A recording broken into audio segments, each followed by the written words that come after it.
¿Qué es el vamping?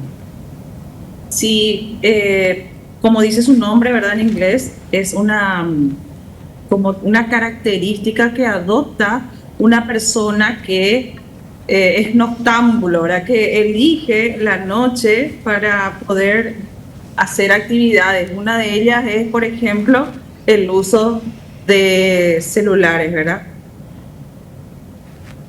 Bueno, hablamos del uso de celulares por la noche y hablamos principalmente de un público infantil que lo toma quizás a escondidas de los padres, o nos puede pasar a nosotros adultos también.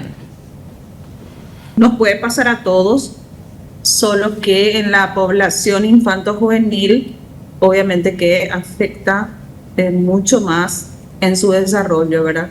Estamos hablando que al adoptar esta modalidad del uso de las redes sociales o del aparato celular durante la noche, ocurre que la persona tiene un deterioro importante en la calidad del sueño, ¿verdad? Es decir, las personas que adoptan estas características tienen menos rendimiento en los horarios en los cuales debería de estar teniendo una actividad productiva, entonces deja de ser productivo porque obviamente en las noches no está durmiendo y eso es difícil de recuperar a largo plazo, ¿verdad? Entonces es muy importante tener en cuenta que el uso de las pantallas, ya sea de TV, ya sea celulares, todo lo que produzca, digamos, una alteración en nuestro sueño, ¿verdad? Obviamente que se va a ver deteriorada la calidad del sueño y con esto obviamente la productividad de la persona, ¿verdad? Licenciada, ¿cómo está? Primero que nada, es un tema Muy bien. bastante complicado porque sí, es como que a veces uno, a ver, en tanto adultos como niños o jóvenes, dicen, bueno, a la noche estoy un poco más tranquilo porque de día tengo colegio, profesor particular, inglés, etcétera, actividades, voy a usar mi teléfono. ¿Cómo es que pierden el control o pierden digamos, el sentido del horario? Es donde exageran. Sí, porque cuando hablamos de interactuar o de tener ya un hábito de uso digamos, puede ser también, a ver, puede ser la interacción en redes sociales que se extiende hasta altas horas de la noche, o también a través del celular, ¿verdad? Mirar plataformas de Netflix o de otras plataformas de streaming que pueden generar como que generan un hábito en la persona y siente que, digamos, a estas horas tiene más ganas de mirar o está más interesado, más motivado en poder mirar o poder observar y interactuar por redes sociales, ¿verdad? Y esto se vuelve un hábito, como bien dijimos, ¿verdad? Y entonces todo se invierte. A la noche se genera esta costumbre se extiende durante, digamos, un tiempo largo hasta que encontramos en consultorio personas que vienen con muchos niveles de ansiedad, porque genera mucha ansiedad, algún trastorno también de nutrición, ¿verdad?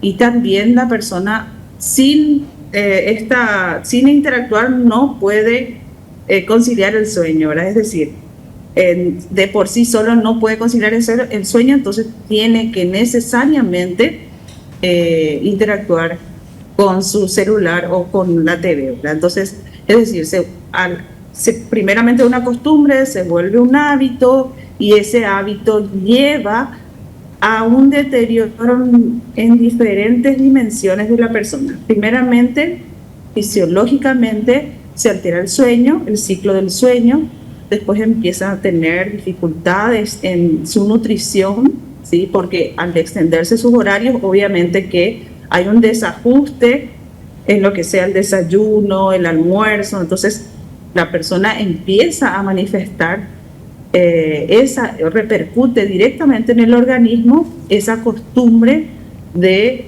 estar hasta altas horas de la noche, madrugada inclusive, con el celular o la tele. El uso de pantallas en general, ¿verdad? Y entonces eso obviamente llega a un estado de ansiedad que obviamente repercute en en todas las interacciones de la persona, en su productividad, en sus relaciones humanas, en la interacción con el otro, hasta inclusive en la conducta, empieza a manifestar, digamos, dificultades en la conducta de la persona, ¿verdad? Porque empieza a alterarse todos sus niveles fisiológicos que mencionamos antes. ¿Qué tal, licenciada? Teniendo en cuenta todas estas consecuencias que podría ocasionar a nuestros hijos, ahí es como padres que tenemos que intervenir. ¿Qué deberíamos hacer para evitar que ellos atraviesen por esta circunstancia? Y en primer lugar es la observación, ¿verdad? La observación de qué conducta está teniendo mi hijo a la hora de dormir, ¿verdad? Si es que estoy revisando si está durmiendo, y generalmente cuando esto ya se hace un poco constante, ¿verdad? Porque hablamos que en esta época de vacaciones como que tenemos un poco de permiso para poder acostarnos más tarde y levantarnos más tarde, ¿verdad?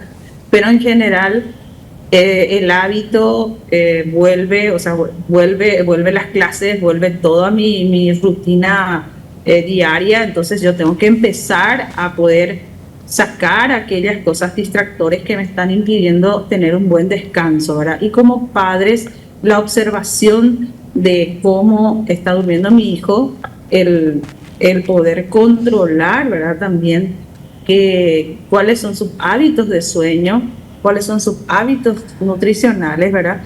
Y también en el caso de que esto ya se salga de mis manos, poder ejercer también la autoridad de padres y poder conversar acerca de este daño que puede causar el mal hábito del uso de las pantallas, y poder llegar a conciliar con tu hijo, a negociar, ¿verdad?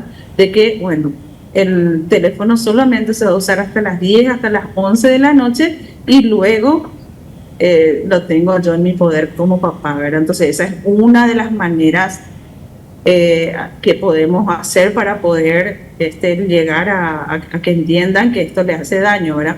Pero lo coherente y lo más sensato sería que ellos pudieran usar su libertad con responsabilidad, ¿verdad? Entonces generar el hábito de que de verdad el uso de pantallas hasta alta hora de la noche me hace daño, no solamente ahora sino a futuro, ¿verdad? Entonces, y como papá también poder dar ese ejemplo, ¿verdad?